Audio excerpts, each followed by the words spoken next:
Bienvenue dans Sacrée Sexualité, le podcast où on parle de sexualité, mais pas comme à la télé. Je m'appelle Livia Quero, je suis écrivaine, je suis coach en sexualité et je suis aussi très fan de comédie romantique. Et tu vois, dans les comédies romantiques, le sexe c'est toujours automatique, fluide, génial et parfait. Et ça ressemble pas trop à la réalité. On ne nous montre pas tous les moments maladroits, compliqués, qui sont durs à naviguer. Et on ne nous montre pas non plus toute la dimension magique, sacrée de la sexualité qui va bien au-delà de mélanger les corps. Eh bien, tu sais quoi ? Dans ce podcast, c'est exactement ce qu'on va faire. On va parler des choses qui sont un peu compliquées, un peu difficiles et dont personne ne parle jamais. Et en même temps, on va parler de la dimension spirituelle, énergétique de la sexualité qui en fait un outil qui te permet de te reconnecter à qui tu es et qui impacte tous les aspects de ta vie. Je suis très heureuse de t'accueillir dans ce podcast et je te dis à tout de suite pour l'épisode du jour. Hello chers amis, je suis ravie de vous retrouver pour ce nouvel épisode de Sacrée Sexualité. Wouhou! Alors, en ce moment, on est au mois d'août et j'ai perdu un petit peu le rythme du podcast. Du coup, je me remets à fond dedans. J'ai voyagé pendant tout le mois de juillet, donc j'ai dû sortir, 2 épisodes ou 3, j'en sais rien. Et là, je suis de retour chez moi en Guadeloupe. Et en fait, peut-être que si vous me suivez sur les réseaux sociaux, vous savez que j'ai été en voyage au Costa Rica la deuxième moitié de juillet. Et j'y allais pour une retraite en sexualité sacrée. Et en fait, 2 ou 3 jours après mon arrivée, j'ai eu le Covid. Ce qui fait que j'ai été assez malade. J'ai dû être en quarantaine 7 jours au Costa Rica dans ma chambre d'hôtel à regarder la belle vue par la fenêtre. Et voilà, et j'avais trop envie de faire un épisode sur mon expérience costaricaine, sauf qu'en fait, c'était une expérience plutôt méditative dans ma chambre. Après avoir passé le gros des symptômes, j'étais là en train de contempler ma vie, quoi. En tout cas, maintenant, je suis de retour à la maison et depuis mon retour, j'ai mis en place beaucoup de choses. J'ai eu beaucoup d'énergie à certains moments et puis j'ai eu aussi des moments un peu down où les anciens symptômes m'ont rattrapé. Donc j'ai eu quelques jours, j'avais la migraine tous les jours. C'était un peu intense, mais là ça va mieux depuis quelques jours. Je me sens bien dans ma peau. Beaucoup de choses se mettent en place, je me sens, je sais pas, il y a un petit air de renouveau qui se fait. Donc je suis très heureuse d'être là avec vous. Vous avez sûrement entendu mon dernier épisode avec mon chéri qu'on a enregistré du coup à mon retour du Costa Rica. Il était là, je sais pas, c'était spontané, on était là, viens on fait un podcast, donc c'était cool. Et là je reviens, donc je suis présente sur les réseaux, dans mes emails, partout et aussi dans le podcast. Donc je voulais juste vous faire une petite update, life update comme on dit, et vous souhaiter la bienvenue. Merci d'être là, merci de m'écouter. Je veux aussi faire une petite célébration, une grosse célébration. Je célèbre le fait que le podcast a atteint 10 000 écoutes au moment où j'enregistre, alors que ça fait même pas 4 mois qu'il existe. Et je sais pas trop ce que ça veut dire parce que je débute quand même, mais je sais que ça fait beaucoup de gens, ça fait beaucoup d'écoutes et ça fait beaucoup de gens. Et donc du coup, je vous remercie infiniment de donner cette chance, de donner sa chance à ce podcast, de l'écouter, de me faire des retours, de me dire qu'il vous a aidé. Sincèrement, vous savez pas à quel point ça me fait plaisir. Je suis quelqu'un qui a beaucoup besoin de savoir l'impact de ce qu'elle fait. C'est important pour moi, c'est un moteur pour moi. Et savoir que ce que je fais, ce que je dis, ça vous aide. Avoir vos retours, vos compliments, comment ça a changé vos vies. Oh. Franchement, je dors bien quand je reçois des commentaires comme ça. Je me dis, c'est bon, je fais le travail, je fais le taf. Ça me fait me sentir très bien, donc je vous remercie beaucoup. Et j'espère vraiment qu'on a encore beaucoup de temps devant nous à partager sur divers sujets qui émergent au fur et à mesure. J'essaie d'être très connectée à vos besoins, à ce que vous me dites, à voilà, vos retours, vos préoccupations, les choses qui se passent pour vous. Et ça m'inspire pour faire des épisodes. Donc voilà, on est parti sur ça. Ok, donc on est parti pour l'épisode du jour. Let's go.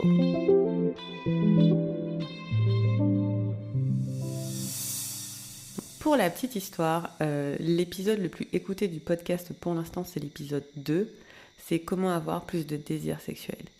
Et je pense sincèrement que la question d'avoir envie de faire l'amour, c'est celle que j'entends le plus souvent.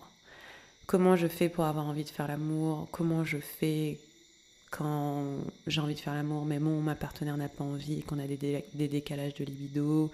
Est-ce que c'est grave si j'ai pas envie de faire l'amour?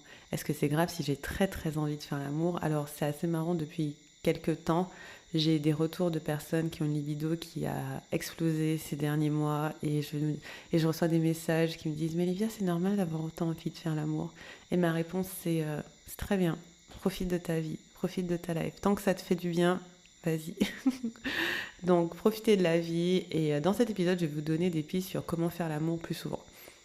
J'ai plein de choses à dire sur le sujet et en fait la première c'est qu'en fait vous n'êtes pas obligé de faire l'amour plus souvent, mais comme il y en a parmi vous qui ont envie de faire l'amour plus souvent, je réponds à votre question. Donc c'est parti.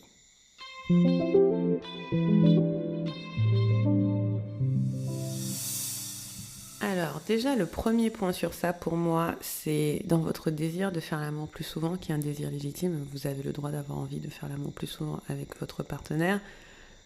C'est important de vous baser sur le désir de votre corps et pas sur un éventuel standard de la société. Parce que je lis des trucs tout le temps et je pense que on entend tout le temps ces choses-là, qu'il faut faire l'amour 2 à 3 fois par semaine, que pour être en bonne santé, il faut faire l'amour 27 fois par mois. Je crois que j'ai vu ça quelque part. Je dis, ah ouais, ça fait beaucoup pour moi. Voilà, une espèce d'idée que une certaine fréquence de sexe est bonne et que si on n'a pas cette fréquence-là, c'est pas bon. Et ça n'a aucun fondement vraiment, parce que la base de tout, c'est le désir. Et vous pouvez avoir une vie où vous faites l'amour une fois par jour et vous êtes comblé, une fois par semaine et vous êtes comblé, une fois par mois et vous êtes comblé, une fois par an et vous êtes comblé. Donc le plus important, c'est savoir de quoi j'ai vraiment envie. Et quand je me dis j'ai envie de faire l'amour plus souvent, qu'est-ce que je désire vraiment? Est-ce que c'est juste faire l'amour plus souvent? Est-ce que c'est être connecté avec ma partenaire? Est-ce que c'est avoir plus de plaisir? Est-ce que c'est avoir des orgasmes plus profonds? Parce que vous pouvez faire l'amour 5 fois par jour et ça peut être nul, hein. Je veux dire, voilà. Donc cette fréquence, elle est liée à quel désir? Parce que je vois ça beaucoup. On fait pas l'amour assez souvent. Ok, mais qu'est-ce que tu veux vraiment? C'est quoi le désir derrière? C'est quoi le vrai désir derrière? Donc je pense que ça, c'est une bonne question à se poser. Qu'est-ce que je veux vraiment? Est-ce que, personnellement, par exemple, je préfère une bonne séance de sexe de 2-3 heures, une fois par semaine, que du sexe moyen tous les jours, quoi. Ah non, je préfère vraiment que, voilà, il y a le temps, il y a l'espace, je ressens toutes les sensations dans le corps et tout, c'est génial, que me dire que je fais l'amour tous les jours et c'est bim bam boum réglé, quoi. Donc vraiment, réfléchissez à votre désir. Je dis énormément vraiment. Vous savez que, parenthèse, quand on a un podcast, on réalise tous les tics de langage qu'on a. C'est un petit peu troublant, hein, franchement. Bref, je ferme la parenthèse. Et de quoi vous avez envie? Sincèrement, je vais vous dire quelque chose d'honnête. Dans le « j'aimerais faire l'amour plus souvent », il y a tellement d'autres questions en dessous. J'aimerais avoir envie de mon partenaire plus souvent, de ma partenaire plus souvent.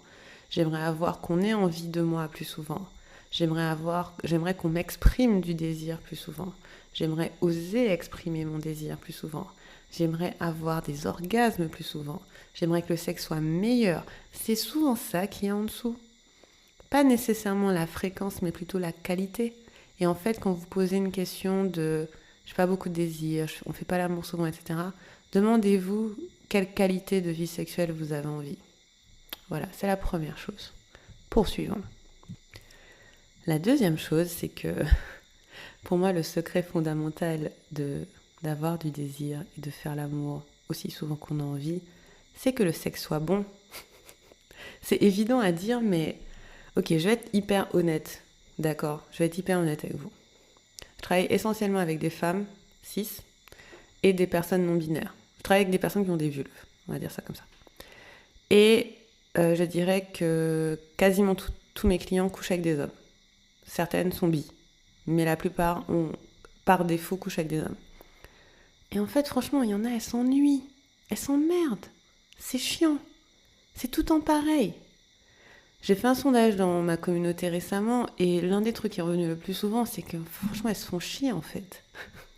Sorry les hommes qui se croient très très forts et performants. Désolée. Je suis pas gentille avec les hommes, mais vous savez ça déjà. je suis là pour vous secouer. Je vous vois tellement capable de choses magnifiques que je vous secoue. Bref, et en fait, souvent le sexe c'est pas bon, quoi. Et la question du désir va souvent venir des femmes, des personnes qui ont des vulves, et ça va être j'ai pas souvent envie. Mais en même temps, si c'est pas bon, c'est normal que t'aies pas envie. Si c'est tout le temps la même chose, ok, un petit bisou, point, on te touche les seins, allez, peut-être, allez, on va te lécher les tétons, maybe, peut-être. Et voilà, et c'est terminé, et déjà on caresse ta vulve, on caresse ton clitoris, parce que maintenant en 2022, c'est bon, tout le monde sait qu'il faut toucher le clitoris pour donner à une femme du plaisir. Ouais, super, clitoris, youhou. Et voilà, tu mouilles un petit peu, et puis bam, c'est bon, je t'ai déjà assez chauffé, bim, pénétration. C'est ennuyeux, c'est pas intéressant, c'est chiant. Et très souvent, un rapport sexuel ressemble à quoi ? À la préparation d'une pénétration. Franchement, est-ce que c'est vraiment intéressant ? Et donc, soyons honnêtes, il faut se poser la question de est-ce que le sexe est bon ? Et le problème qu'on a, parce que je dis ça, mais attention aux interprétations, c'est que pour beaucoup de personnes, notamment des hommes cis, un bon sexe, c'est un sexe performant. C'est je vais avoir la bite bien dure, je vais durer très très longtemps, je vais la faire des cris, même si elle est faite pour de faux. Voilà, je vais être une espèce d'étalon, et j'y vais bam pendant au moins 2h30, et là je fais du bon sexe. C'est pas ça du bon sexe. Ça c'est vraiment banal. Hein. Et le sexe que vous voyez dans les films porno, c'est vraiment pas ce que les femmes aiment. Peut-être que j'aurais dû faire un épisode pour les hommes, comment donner du plaisir à une femme. Peut-être que je vais faire l'épisode exprès pour qu'il soit dans la liste. Vous me direz si c'est une bonne idée d'épisode. Mais essentiellement, c'est pas ça du bon sexe. Du bon sexe, c'est du sexe où tous les deux prennent du plaisir. Déjà. C'est du sexe qui est fun, on s'amuse bien, c'est pas lourd, c'est léger, il n'y a pas de stress. Parce que, vous le savez peut-être pas, mais moi je le sais parce qu'on me parle, de nombreuses personnes sont très anxieuses pendant le sexe. Elles vont pas vous le dire, parce que voilà, c'est pas les trucs qu'on dit, on fait pas genre c'est bon je stresse, on va plutôt être en mode non, tout va bien et tout. De nombreuses personnes sont anxieuses. Est-ce que je fais ce qu'il faut ? Qu'est-ce qu'il faut que je fasse ? Attends, mais est-ce que c'est la bonne position ? Et ça, peu importe le genre, ok ? Et donc du coup, c'est très performatif, ouais mais machin, et en fait le sexe c'est pas nécessairement bon, c'est pas nécessairement une bonne expérience fun de vie que t'as envie de répéter souvent.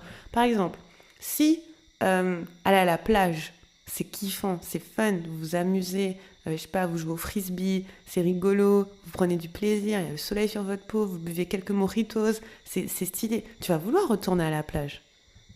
Mais si quand tu y vas, c'est ennuyeux, c'est boring, t'es là putain le sel partout, tu vas pas vouloir. Tu n'as pas eu une bonne expérience de la plage.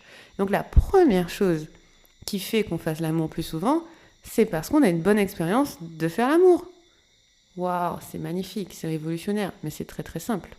C'est pas forcément facile à mettre en œuvre, mais c'est très très très simple. Et personnellement, pour avoir été dans plusieurs longues relations, je le vois. Quand c'est fun, t'as envie de faire l'amour. Quand c'est marrant, t'as envie de faire l'amour. Quand tu sais que c'est quasiment garanti que t'as un superbe orgasme, t'as envie de faire l'amour. Quand tu sais que ça va aller en s'améliorant, que genre, à chaque fois que vous faites l'amour, il y a une espèce d'évolution, t'as envie de faire l'amour. Parce que faut pas croire, tous les humains aiment grandir, tous les humains aiment évoluer, on aime passer des étapes, on aime avancer, on aime se dire qu'on devient bon à ce qu'on fait. Mais malheureusement, dans la sexualité, c'est un endroit où les gens stagnent. Et ils stagnent pas très haut, ils stagnent assez bas, hein. Désolée si vous êtes offensé, mais voilà, faut que je dise la vérité, parce que si je la dis pas, qui c'est qui va vous la dire, franchement, soyons honnêtes. Et donc du coup, c'est un endroit où on stagne hyper bas. Franchement, on stagne au niveau du porno, quoi. Même pas du bon porno qu'il faut payer, le porno gratuit, fait par des amateurs qui eux-mêmes regardent du porno pour s'inspirer. Oh, pas possible. Bref.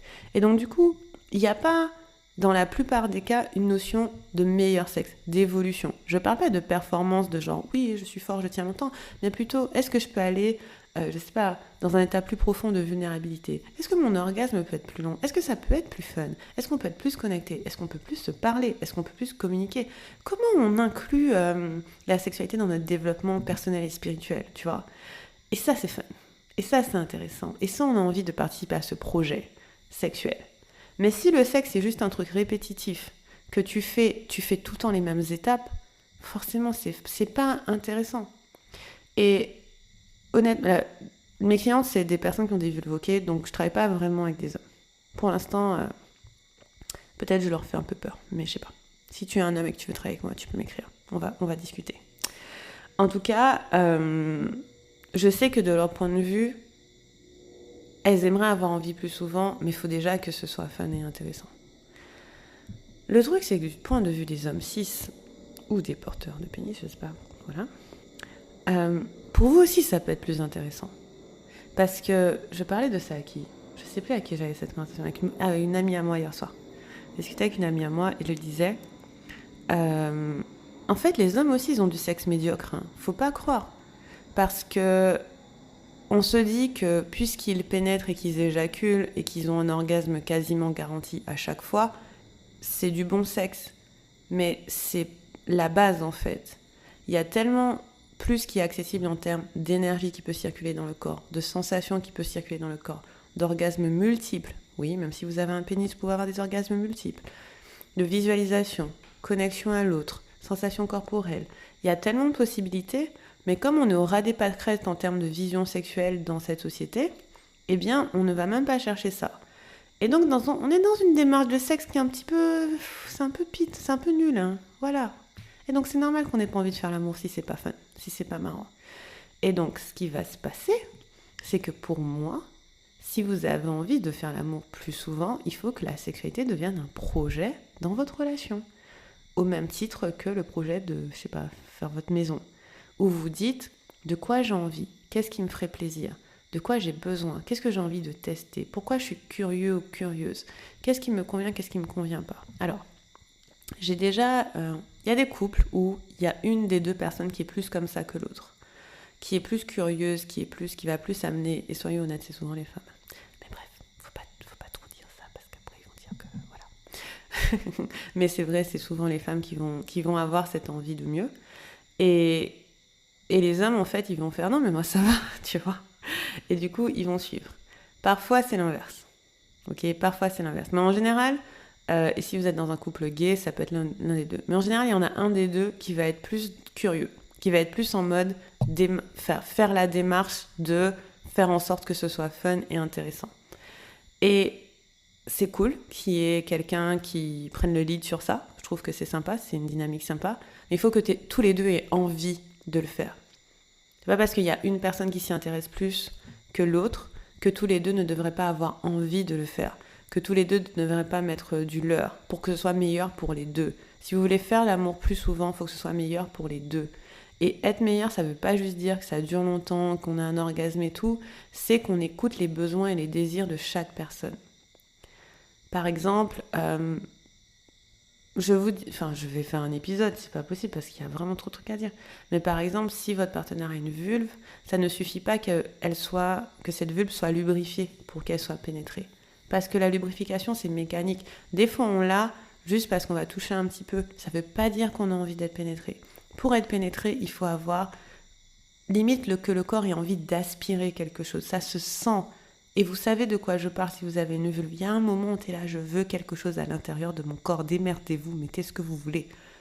Tant qu'il n'y a pas ce moment-là, la vulve n'est pas prête. Et souvent, en plus de la lubrification, ce qui vous donne un signal, c'est qu'elle doit être gonflée. Il faut qu'il y ait de l'irrigation sanguine pour que ce soit encore plus agréable. Malheureusement, on va tendance à pas faire ce qu'il faut pour en arriver là. On va aller directement sur les zones érogènes et on ne va pas stimuler tout le corps.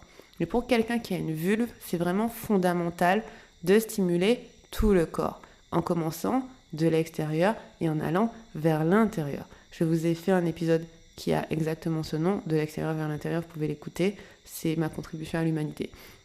De l'extérieur vers l'intérieur, stimuler tout le corps, pas que les zones érogènes, ça va permettre d'avoir une vulve qui est bien gonflée et prête à la pénétration. Et donc, si vous êtes quelqu'un qui a une vulve, et qu'à chaque fois que vous êtes pénétré, ça frotte, c'est pas super agréable, mais bon, ça va, etc. Vous n'aurez pas envie de répéter tout le temps cette sensation qui est pas genre fluide de chez fluide. Ça va aller. C'est pas genre, c'est pas catastrophique, mais c'est pas merveilleux non plus. Et donc, vous voudrez pas le répéter. Et donc voilà, c'était le point numéro 2. Je crois qu'il pourrait à lui seul faire tout un épisode, mais c'est pas grave, on va le refaire, il n'y a pas de problème. Il faut que le sexe soit bon. Et pour que le sexe soit bon, ça s'apprend et ça ne s'apprend pas en regardant YouPorn ou Pornhub. Ça s'apprend en communiquant entre vous, avec son ou ses partenaires, en s'éduquant, peut-être en écoutant ce podcast, en écoutant d'autres podcasts, en s'éduquant sur l'anatomie, sur la psychologie, sur la communication, sur les besoins, sur les limites, sur l'expression de soi. Voilà. C'est pas... Je vous ai déjà fait un épisode sur ça, je sais pas, mais la sexualité, c'est pas inné. C'est pas un truc où tu as les informations de comment on fait naturellement en te réveillant le matin. Ça s'apprend. Et ça s'apprend en cherchant à se renseigner. Si vous étiez des animaux qui n'étiez pas des humains, vous auriez juste eu du coït et ce serait très bien. Sauf qu'on est des humains, on a des émotions, on est complexe, on a besoin de plus. Donc 2, le sexe doit être bon. J'espère que vous avez compris le message. L'autre chose qui est assez importante, c'est de casser, en plus des étapes qu'on fait à chaque fois, la routine en lien avec quand on fait l'amour. Ce qui se passe assez souvent, c'est que dans un couple, on va faire l'amour après la journée, au moment de se coucher, avant d'aller dormir. Pour certains, enfin, excusez-moi, je parle de couple, mais en général, mais une relation, parce que tout le monde n'est pas en couple. Mais voilà, si vous faites l'amour avec une autre personne, vous êtes dans une relation, on va dire. Donc, vous pouvez être en relation, et en général, on va faire l'amour le soir, à la fin de la journée, avant de se coucher, ou quand on est au lit. Ça peut être fluide, c'est-à-dire que pour certains d'entre vous, ça peut être vraiment l'endroit, le moment idéal et tout, mais ça peut être hyper maladroit aussi. Pourquoi ? Tu vas être dans le lit, t'as un petit peu sommeil, l'autre est là. Est-ce qu'il a envie de faire l'amour ? Est-ce qu'il a pas envie de faire l'amour ? Est-ce que moi j'ai envie de faire l'amour ? Je sais pas. Ah, un petit peu la flemme, un petit peu envie, je négocie. Enfin bref, parce que on a sommeil à la fin de la journée, on est fatigué. Et aussi, on se retrouve peut-être parfois même pour la première fois dans une pièce tous les deux, à se regarder dans le blanc des yeux. On n'a pas eu de connexion nécessairement avant. Donc c'est pas forcément le meilleur moment, je trouve, pour faire l'amour. Idéalement, je dirais de faire l'amour avant de vous coucher. Donc vous savez que c'est l'heure à laquelle vous allez vous mettre au lit. Faites l'amour avant de rentrer sous les draps. Je sais pas, par exemple, tu vois, genre après la douche, après le dîner, avant le dîner. Parce que au moins vous ne serez pas dans une démarche de sommeil. Ou faites l'amour au réveil, ou l'après-midi, quand vous voulez, mais l'idée ce serait de casser la routine de ce moment qui est toujours le même quand on fait l'amour. Parce qu'en fait, ça devient aussi ennuyeux. Et si on est ennuyeux, si c'est ennuyeux, il n'y a pas d'énergie de vie, il n'y a pas de peps. Et sans énergie de vie, il n'y a pas de désir. J'ai dit ça dans l'épisode 2 du podcast. Donc il vous faut de l'énergie de vie. Et pour qu'il y ait de l'énergie de vie, il faut au moins casser le moment. Il ne faut pas que ce soit toujours le même. Parce que si c'est tout le temps le même, limite, c'est prévisible, quoi. Et si c'est prévisible, il y a une part de vous qui peut être anxieuse parce que si j'ai pas envie cette fois-là. Donc, casser ce moment de routine. Et aussi, je dirais, de façon à casser ce moment de routine, faire en sorte que le désir soit entretenu, pas que au moment où on est tous les deux sur l'oreiller en train de se regarder. Parce que souvent, ça se passe hyper à froid. C'est-à-dire que voilà, on était travaillé, on a fini le travail, on est rentré à la maison à 18h. Si on a des enfants, on s'occupe des enfants, on fait à manger, on mange, on regarde un peu la télé et tout. Puis bam, on est au lit. Pendant ce temps-là, on n'a eu aucune connexion l'un avec l'autre, on n'a pas discuté d'autre chose que de choses logistiques et pratiques, on n'a pas eu de moments de complicité, de câlins, de bisous et tout qui emmènent à ça. Et puis bam, on se retrouve dans une pièce, les yeux dans les yeux, on se dit, bon, on fait du sexe ou on fait pas du sexe. C'est un peu bizarre. Et donc du coup, entretenir une certaine amitié, une certaine complicité, une certaine connexion tout le long de la journée. Et je vous parle pas de trucs hyper sensuels ou sexuels, je vous parle de poser un bisou sur la joue, faire une petite caresse en passant, enfin, d'avoir une connexion. Ça va beaucoup plus vous aider. Au moment où vous voudrez faire l'amour, vous aurez déjà été un petit peu chauffé. Parce que dans l'idée de l'extérieur vers l'intérieur, l'environnement compte. Et donc du coup, si dans votre environnement, il y a déjà un petit peu de sensualité, de séduction, ce sera beaucoup plus facile. Mais si on est tout le temps à froid, et que le sexe débarque de nulle part, ben, c'est pas forcément facile. Voilà. Ça, c'était, je crois, la troisième chose.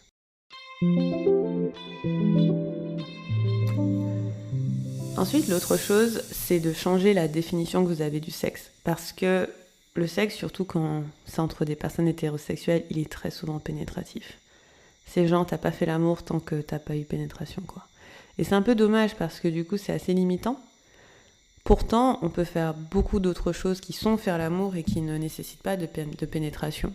Et pour moi, si vous étendez votre notion de ce que c'est de faire l'amour, vous ferez l'amour plus souvent, vous réaliserez que vous faites déjà l'amour plus souvent.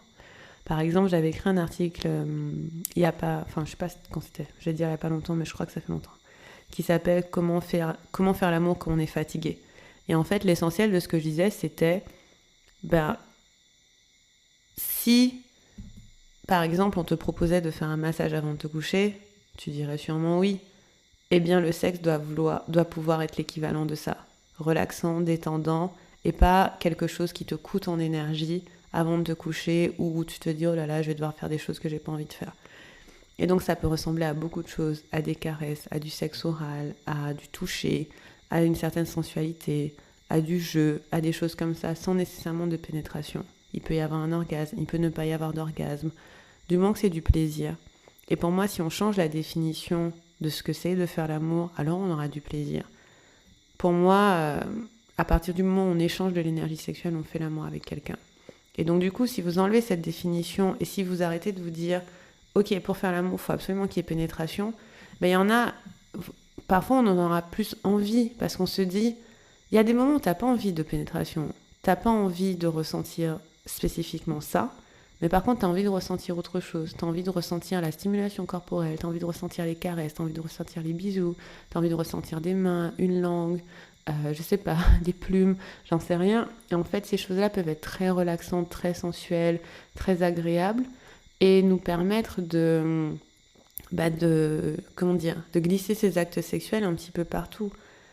La pénétration va demander à ce que, par exemple, votre vagin, votre vulve soit prêt. Et donc, peut-être, je sais pas, un petit peu plus de temps, ça dépend. Mais par contre, être caressé, être touché dans la sensualité, ça peut être plus léger, ça peut être plus facile à intégrer. Et pour moi, si on intègre le sexe non pénétratif au menu des activités sexuelles, vous verrez que vous pourrez faire l'amour plus souvent. Ou essentiellement, vous faites peut-être déjà l'amour plus souvent. Donc, revoir en fait, qu'est-ce que ça veut dire pour moi faire l'amour ? Je pense que c'est une bonne réflexion à avoir.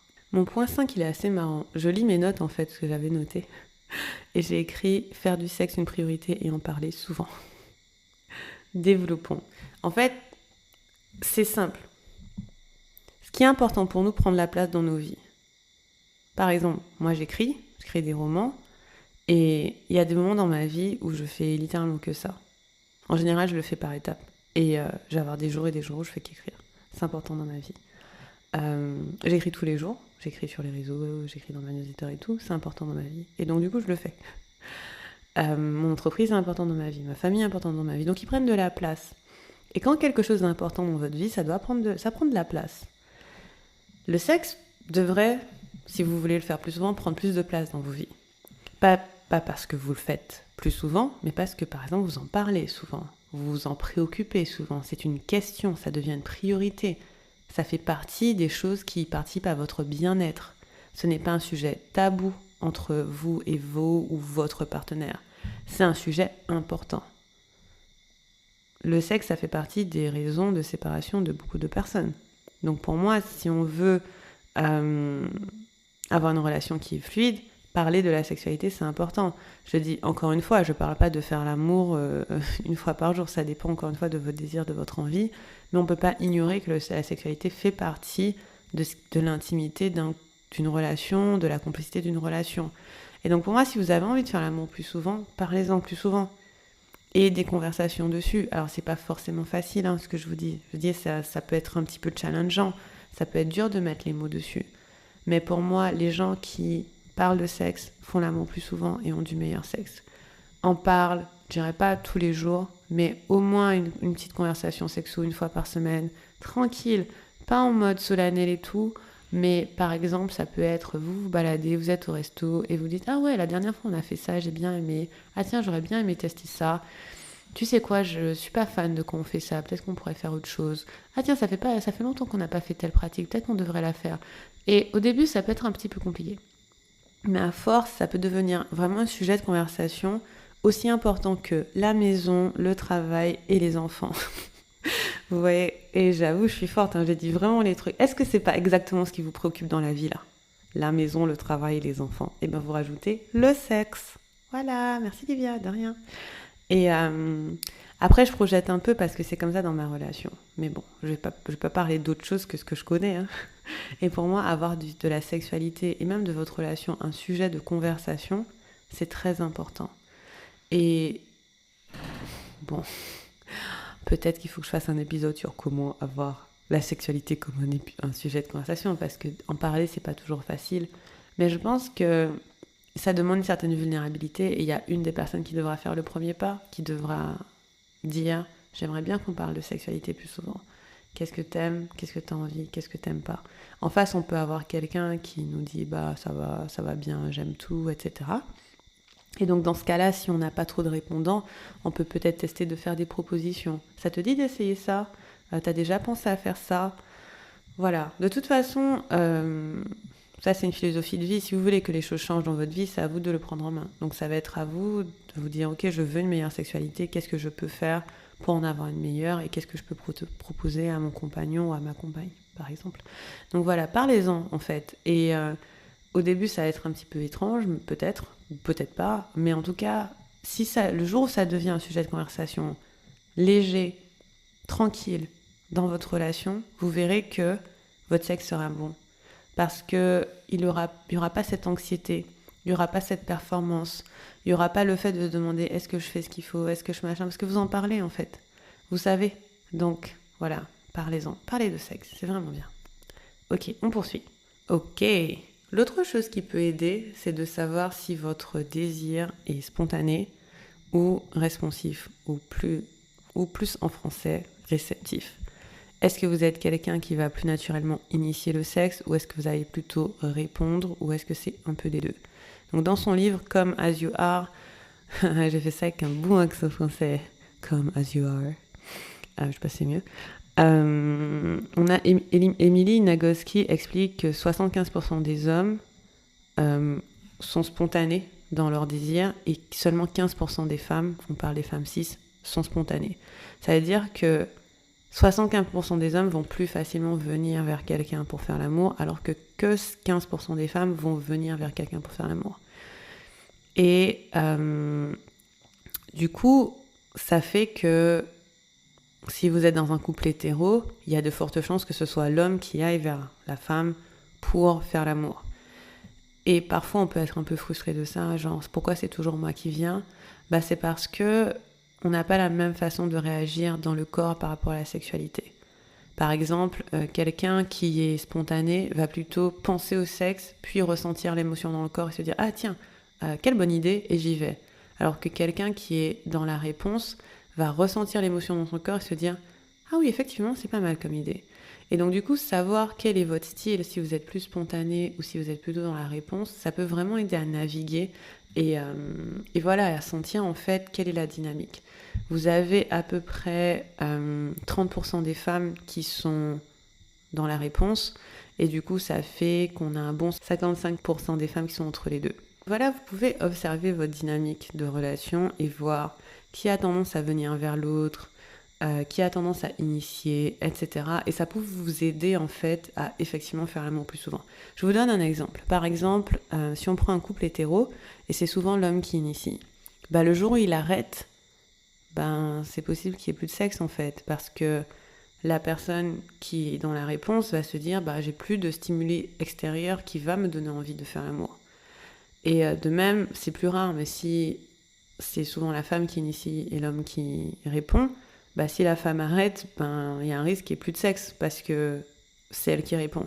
Et donc je sais qu'il y a un petit peu cette envie que ce soit 50-50, que ce soit équitable, mais pourquoi c'est toujours moi qui vais vers la personne, mais pourquoi c'est jamais la personne qui vient vers moi. Mais parfois c'est juste qu'on n'a pas la même façon de fonctionner, on n'a pas la même dynamique, et parfois ça va être plus rapide de juste accepter comment vous fonctionnez et vous dire c'est comme ça qu'on fonctionne.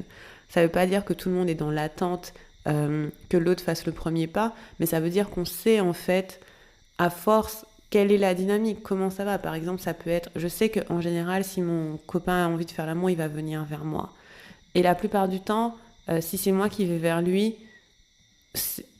alors, je vous donne un exemple. Par exemple, dans mon couple, la plupart du temps, c'est mon chéri qui va venir vers moi. Et je dirais que 90% du temps, je dis oui. Et moi, des fois, je vais venir vers lui, Mais lui, il va dire non plus souvent que moi parce qu'en fait, comme c'est lui qui initie, quand moi je vais initier, il n'est pas forcément dans la dynamique de répondre en fait. Vous allez voir, on a fait un épisode sur comment initier l'amour, c'est hilarant, on n'est vraiment pas fort à faire ça. On est tout le temps en train d'essayer de comprendre comment communiquer pour pouvoir faire du sexe. Et l'épisode va venir bientôt, donc vous allez voir. Mais en tout cas, il y a un truc où c'est quand même plus fiable si je le laisse, si c'est lui qui vient.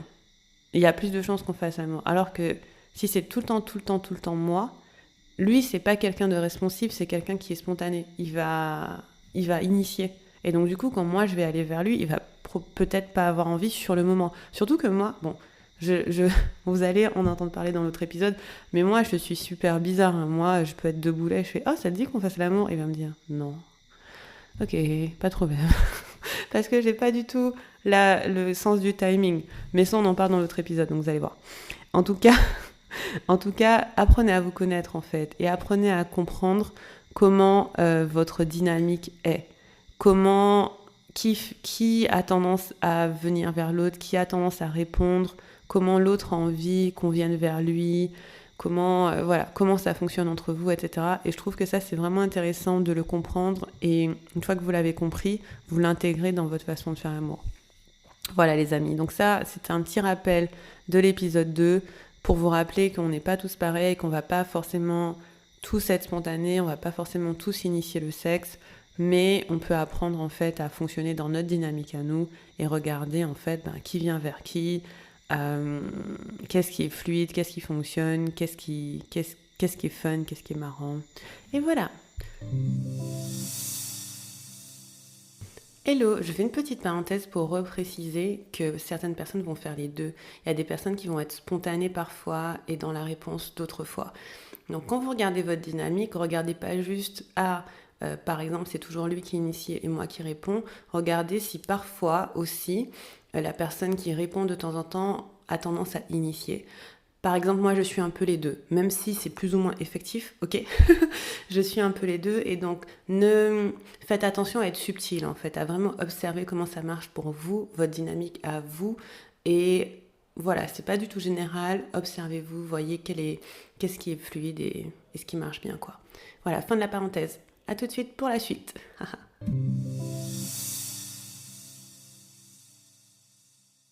J'ai noté dans mes notes tant % de femmes sont tant % d'hommes sont spontanés, tant % de femmes sont responsives, donc go la séduction. Voilà, apprenez à vous séduire les uns les autres. Je trouve que c'est merveilleux d'apprendre à faire ça. Je suis pas forte à ça, mais j'ai confiance en vous, je crois en vous. Ok. On poursuit, et une chose que je trouve très importante, donc retenez ça bien, c'est que si la personne avec qui vous êtes n'a pas envie de faire l'amour, d'honorer son non. De vraiment respecter, mais comme si c'était, je sais pas, un vœu que vous faites devant les forces les plus grandes et divines, respecter son non. Vous savez pourquoi ? Parce que si quand quelqu'un vous dit non, vous insistez, vous faites la gueule, vous n'êtes pas content, vous faites du chantage, ça crée des problèmes. Ce qui va se passer, c'est que la personne va vous dire non, elle n'a pas envie. Vous allez insister, elle va dire non, j'ai pas envie. Et puis à un moment, il va se passer un truc qui est assez horrible, c'est qu'elle va céder. Elle va dire bon, ça fait longtemps, on va le faire, voilà, comme ça, il ou elle va me laisser tranquille. Je dis texto ce que j'entends et ce que moi j'ai même dit. Et donc vous allez vous dire mais si, vas-y, tu verras, ça va venir et tout. Et vous n'honorez pas le nom de la personne, vous le prenez pas avec respect en disant ok, il n'y a pas de souci, tranquille, on n'est pas obligé de faire l'amour, mais vous êtes en train d'y ajouter une émotion qui est culpabilisante quelque part. La plupart du temps, cette personne va faire l'amour avec vous une fois pour vous apaiser et après, elle aura plus envie.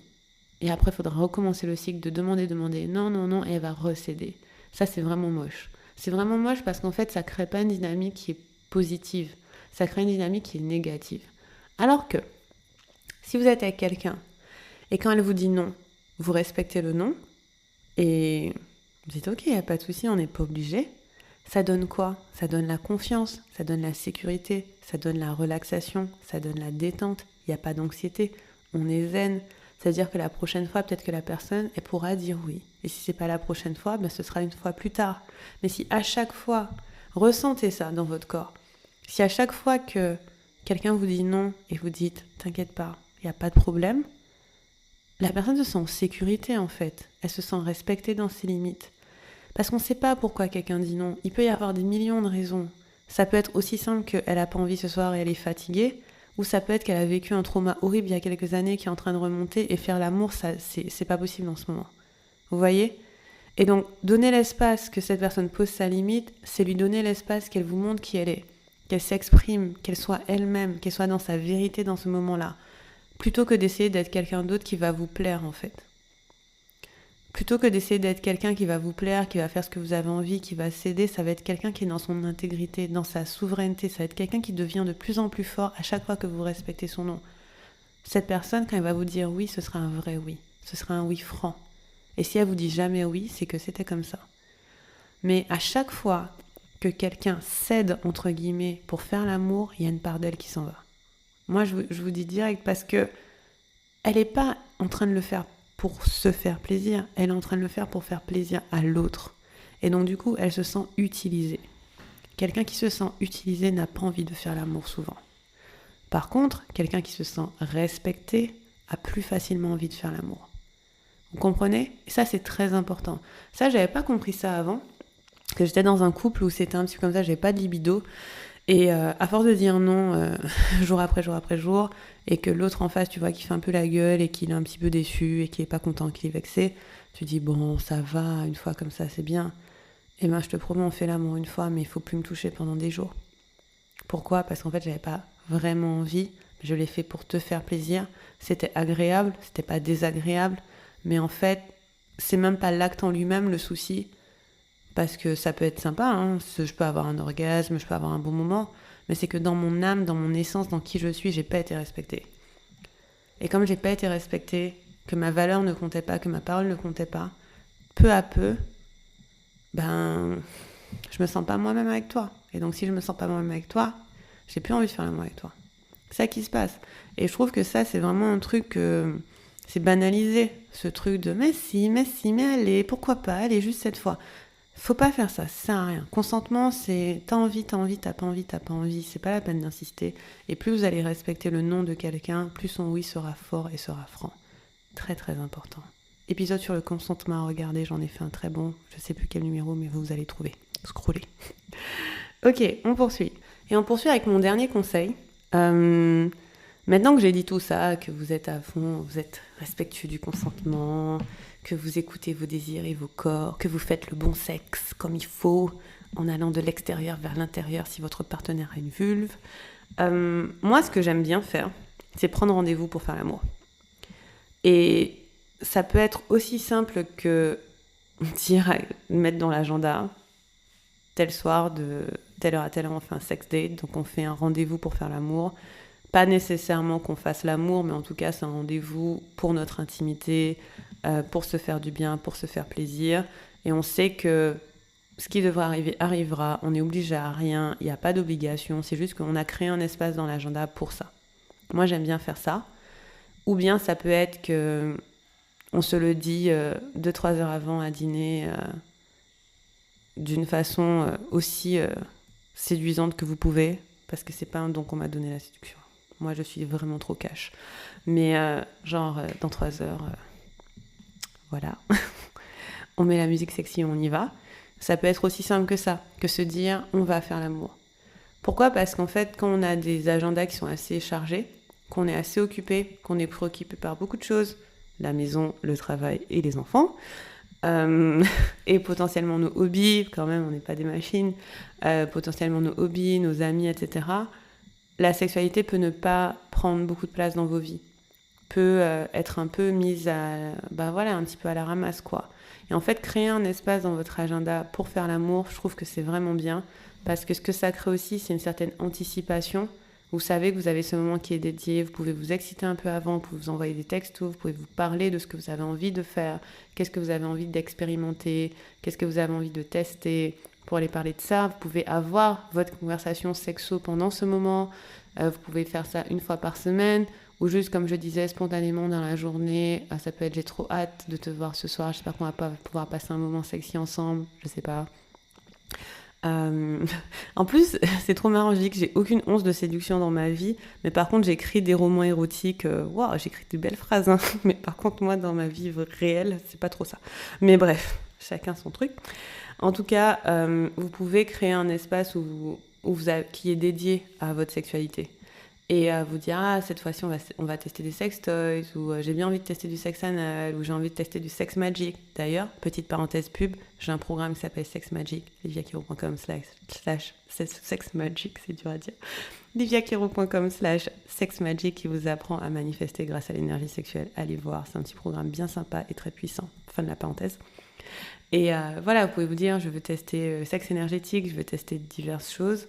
Et créer cet espace pour ça. Moi, j'aime bien, mon copain, il est pas fan, parce que lui, il aime bien, il est spontané. Il est spontané. Moi, je le suis pas. Moi, je suis dans la réponse. Et donc, du coup, on a un équilibre, en fait, où de temps en temps, on va prendre rendez-vous, et de temps en temps, ça va être spontané. Mais en tout cas, je trouve que c'est un bon moyen. Si, par exemple, ça fait un moment que vous n'avez pas fait l'amour, ou si vous avez du mal à vous rencontrer, à trouver du temps, etc., juste mettre un petit rendez-vous de 2-3 heures dans l'agenda. Vous pouvez au début discuter et ça peut être l'occasion de décider ce que vous voulez faire pendant ce moment. Vous pouvez vous faire des massages et vous pouvez faire du sexe anal, c'est comme vous voulez. Voilà. Je crois que j'ai fait le tour, les amis. Je crois que j'ai un petit peu dit tout ce que je voulais.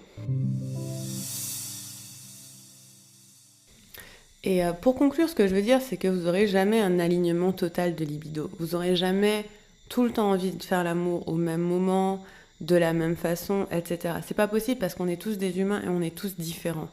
Et comme on est tous différents, on a, je sais pas, un composé chimique différent à l'intérieur de nous. Je sais pas trop comment ça fonctionne. Et les choses vont pas marcher pareil pour chacun d'entre nous. On n'est pas stimulé par les mêmes choses, on n'a pas le même imaginaire, etc. Donc c'est rare que dans une relation, vous ayez tout le temps envie de faire l'amour au même moment, de la même façon. Mais si vous écoutez les conseils que j'ai donnés dans ce podcast, si vous arrivez à avoir une certaine complicité, une certaine intimité, si vous arrivez à casser la routine, à pas faire tout le temps la même chose, et je vous parle pas de faire des acrobaties, je vous parle littéralement de pas faire les étapes baiser, téton et clito, hein. C'est tout ce que je dis, hein. Je veux dire, vous pouvez faire des massages, faire des caresses, stimuler le reste du corps. Vous n'êtes pas obligé de faire des acrobaties pour que ce soit fun. Vous faites des choses qui sont pas la routine. Et vous faites du sexe la priorité. Je pense que ça, c'est vraiment une chose importante parce que je trouve que on est dans une société où le sexe a beaucoup de place. Genre, c'est vraiment genre le truc qu'on voit partout. Mais dans nos relations, on va faire l'amour, plus ou moins beaucoup. On va pas en parler. On va pas en discuter comme un sujet de bien-être, comme un sujet de santé physique et mentale. On va pas en parler comme un projet qu'on aime bien faire ou qu'une activité qu'on aime bien faire. Ça va souvent aussi être tacite. On va se dire, j'ai pas besoin d'en parler. On lit dans les pensées les uns des autres, je sais pas. Sauf que c'est pas possible de lire dans les pensées des uns des autres. Peut-être que je vous apprends quelque chose, mais c'est pas possible de lire dans les pensées les uns des autres. Et donc du coup, avoir une communication autour de la sexualité, avoir des envies, avoir des choses qu'on a envie de tester, le fait d'être curieux, le fait de vouloir évoluer dedans, je pense que ça fait une grosse différence en fait.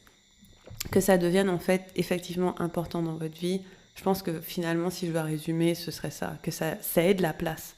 Plus vous allez donner de la place à la sexualité, plus vous allez faire l'amour souvent, plus vous aurez envie de faire l'amour souvent. Donc donnez de la place au sexe. Voilà, c'est la conclusion de mon épisode du jour. Donc les amis, merci de m'avoir écouté. Je suis très très ravie d'avoir passé ce moment avec vous. Je suis Livia Quiro, je suis coach en sexualité et écrivaine de romances érotiques. Et si vous avez envie d'aller beaucoup plus loin sur ce travail, pour les personnes qui ont une vulve, j'ai un programme qui s'appelle les 8 portes. Et les 8 portes, c'est un programme d'accompagnement où vous avez 8 modules qui sont, chacun représente une porte. On regarde l'anatomie, l'énergie, l'accès au plaisir, etc. dans votre sexualité pour qu'elle soit beaucoup plus légère, épanouie et fun. Et vous avez aussi un coaching chaque semaine avec moi, un coaching de groupe où vous êtes soutenu pendant sans limite de durée pour l'instant. Ça veut dire que si vous avez envie, si c'est le moment pour vous de vous dire « Ok, la sexualité c'est ma priorité », c'est le moment. Et vous pouvez nous rejoindre à liviakiro.com/8portes. Voilà les amis, si cet épisode vous a plu, n'hésitez pas à m'écrire sur Instagram ou par email pour me dire ce qui vous a le plus parlé et de faire un petit partage en story en me taguant, pourquoi pas. Je vous embrasse très fort et je vous dis à très bientôt pour un prochain épisode. Salut!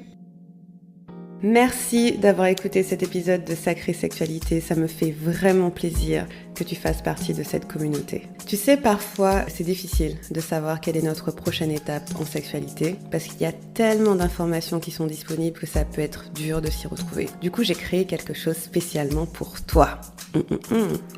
J'ai créé un quiz qui est complètement gratuit et ce quiz t'aide à savoir exactement où tu en es dans ta sexualité et ton intimité et surtout te donne un chemin personnalisé pour te sentir mieux. Alors comment ça marche? Ça prend même pas 10 minutes de faire le quiz, donc une fois que tu as répondu à toutes les questions, tu reçois un résultat qui est spécifique à toi et à là où tu en es, avec des exercices, des ressources, des pratiques que tu peux commencer à faire dès aujourd'hui. Donc si tu as envie d'une sexualité qui soit plus légère, plus fun, plus joyeuse, tout en étant respectueuse de qui tu es et de là où tu en es, je t'invite à aller sur liviakero.com/quiz et à faire le quiz dès maintenant. Si tu veux me donner le maximum de force à moi et à ce podcast, la meilleure façon c'est de laisser une note 5 étoiles sur la plateforme de ton choix. Tu peux le faire sur Apple Podcast, tu peux le faire sur Spotify. En fait, les notes permettent que le podcast soit plus vu, qu'il soit découvert par de nouvelles personnes, donc ça nous aidera énormément. Et bien sûr, n'hésite pas à partager ce podcast autour de toi. Tu peux le partager à ta partenaire, à tes amis, à ta famille. Tu peux le faire tourner sur WhatsApp ou faire une petite capture d'écran et le partager en story. Ça nous sera d'une très très grande aide parce que c'est très important pour nous de diffuser une idée d'une sexualité, d'une intimité qui soit plus saine, qui soit plus joyeuse et qui soit plus légère. Je te dis à bientôt pour un prochain épisode. Merci encore de ton écoute. Bye!